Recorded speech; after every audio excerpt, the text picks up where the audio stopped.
temps de piéger le frelon asiatique, un insecte reconnaissable à ses pattes jaunes et à son corps très sombre. Depuis son arrivée dans la région en 2011, il s'est reproduit très rapidement et a causé des dégâts sur les vergers et les colonies d'abeilles. À Esquibien, dans le Finistère, des conseils sont prodigués à la population pour capturer les frelons asiatiques. Reportage d'Astrid Jacob. Voilà, comme ça tu le mets là, sur une grosse branche là. Donc à peu près entre 1 mètre et 1,50 m de hauteur. Avec ce genre de camélia, les frelons, ils arrivent tout de suite. Ouais. Un tiers de grenadine, un tiers de vin blanc et un tiers de bière. Ce mélange permet de piéger le frelon asiatique présent en Bretagne depuis 2011. Une association dans le Finistère propose aux riverains de participer à la lutte contre l'insecte. Les habitants d'Esquibien se sentent concernés, car à la fin de l'hiver, le frelon asiatique s'installe souvent dans les jardins pour construire son nid. Sa piqûre peut être dangereuse pour les personnes allergiques. J'ai des petits-enfants. Donc quand ils jouent dans le jardin, j'aimerais autant que les frelons ne jouent pas avec eux.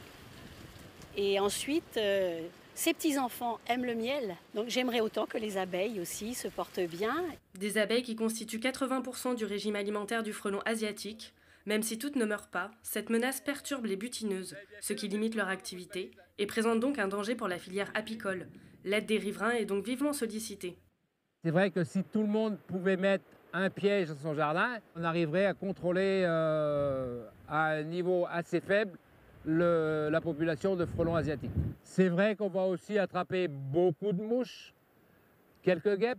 Pour éviter le massacre des autres insectes, Jean-Pierre Calvar conseille aux apiculteurs le Jab Prod, un piège plus sélectif élaboré par le breton Denis Jaffray. Ça, c'est le piège professionnel qui est installé justement par les apiculteurs.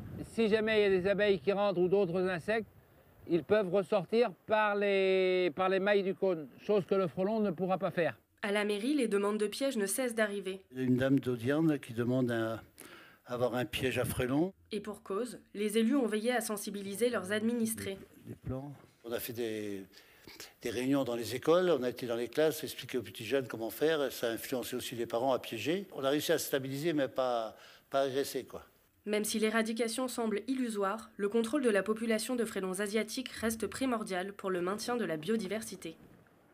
Et c'est la fin de cette édition. Merci beaucoup de nous avoir suivis. Prochain rendez-vous avec l'actualité régionale demain à 19 h. Belle soirée sur nos antennes. À demain.